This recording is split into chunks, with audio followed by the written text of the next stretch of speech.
Hi, ഇന്ന് കുറച്ച് traditional ആയിട്ട് ചെയ്താലോ? അതിനായിട്ട് ലക്ഷ്മി കോയിൻ വെച്ചിട്ടുള്ള ട്രഡീഷണൽ ആയിട്ടൊരു നെക്ലസ്സാണ് ചെയ്യുന്നത്.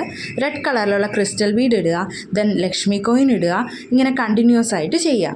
ഇതെന്താ അതിൻ്റെ പ്രശ്നമെന്ന് വെച്ചാൽ, നമ്മളിങ്ങനെ ചെയ്തു വരുമ്പോൾ ഇത് ഫ്രണ്ടിലോട്ട് നിവർന്നിരിക്കാനായിട്ട് ഒരു ബുദ്ധിമുട്ടുണ്ട്. അപ്പോൾ ഇതിന് പറ്റിയിട്ടുള്ളൊരു മെത്തേഡാണ് ഇതിലൂടെ ഇന്ന് കാണിച്ചു തരുന്നത് കേട്ടോ. ഫസ്റ്റ് തന്നെ നമ്മൾ ഗിയർ ലോക്ക് ഇട്ടിട്ട് നമ്മൾ സൈഡ് ഒന്ന് സെക്യൂർ ചെയ്ത് കൊടുക്കുക. ഇല്ലയെന്നുണ്ടെങ്കിൽ നമ്മളിത് ചെയ്ത് വരുമ്പോൾ ഒരു സൈഡ് വഴിയിട്ട് ചിലപ്പോൾ ബീഡ്സ് പുറത്തോട്ട് പോകാനുള്ള ചാൻസ് ഉണ്ട്. ഇത് കഴിഞ്ഞിട്ട് നമ്മളൊരു ഗിയർ വയർ കൂടി എടുക്കുക. ഗിയർ വയർ കൂടി എടുത്തിട്ട് ഇതിൽ ഓപ്പോസിറ്റ് ഡയറക്ഷനിൽ നമ്മൾ കോർത്ത് കൊടുക്കുകയാണ് ചെയ്യുന്നത്. അത് നമുക്കിതിൽ കാണാം. ഫസ്റ്റ് ആ റെഡ് ബീഡിൽ കൂടെ കോർത്ത് കൊടുക്കുക. ദെൻ ആദ്യം നമ്മൾ ഈ ലക്ഷ്മി കോയിൻ്റെ ബാക്ക് സൈഡിൽ കൂടിയാണ് ഗിയർ വയർ കോർത്തിരുന്നത്.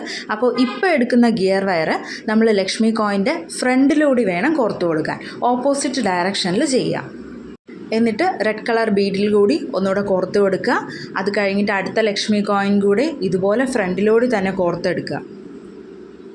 ഇങ്ങനെ ചെയ്യുമ്പോൾ ഈ രണ്ട് ഗിയർ വയർ യൂസ് ചെയ്തിട്ട് ചെയ്യുമ്പോൾ നമുക്ക് കറക്റ്റ് പൊസിഷനിൽ ലക്ഷ്മി കോയിൻ കിട്ടും. 1-2 തവണയായിട്ട് ഞാൻ ചെയ്യുന്നുണ്ട്. അത് വീണ്ടും ശ്രദ്ധിക്കുക. നമുക്ക് ലക്ഷ്മി കോയിൻസ് വേറെ മോഡലിലും വാങ്ങാൻ കിട്ടും കേട്ടോ.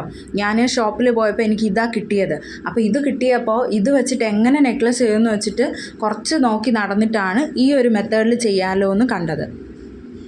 ഇതല്ലാതെ ഫ്രണ്ട് പൊസിഷനിൽ തന്നെ ഇരിക്കുന്ന രീതിയിൽ ലക്ഷ്മി കോയിൻസ് കിട്ടും. ഇപ്പം അങ്ങനത്തെയാണ് വാങ്ങുന്നതെങ്കിൽ സാധാരണ നമ്മൾ ഇൻവിസിബിൾ ചെയിനിൽ ചെയ്യുമല്ലോ, ആ മോഡലിൽ നമുക്ക് ചെയ്തു പോകാൻ പറ്റും. ഡിസൈൻ മാത്രം നോക്കിയിട്ട് ആ മോഡൽ ചെയ്യാൻ പ്രശ്നമില്ല.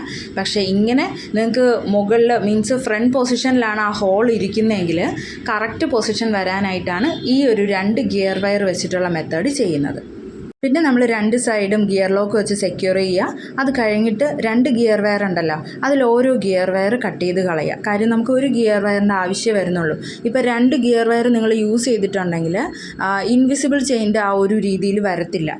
കാര്യം 2 ത്രെഡ് ആകുമ്പോൾ അത് കാണുമ്പോൾ അറിയാൻ പറ്റും, അത് കട്ടിക്കല്ലേ ഉണ്ടാവുക. അതുകൊണ്ടാണ് ഓരോന്ന് വെച്ചിട്ട് കട്ട് ചെയ്ത് കളഞ്ഞത്. ഡൗട്ട് എന്തെങ്കിലും ഉണ്ടെങ്കിൽ കമൻറ്റ് ചെയ്ത് ചോദിച്ചോളൂ കേട്ടോ. ഇഷ്ടപ്പെട്ടെങ്കിൽ ഒരു ലൈക്ക് ചെയ്യണേ. കൂടെ കൂടാൻ താല്പര്യമാണെങ്കിൽ സബ്സ്ക്രൈബ് ചെയ്തോളൂ. Thank you all.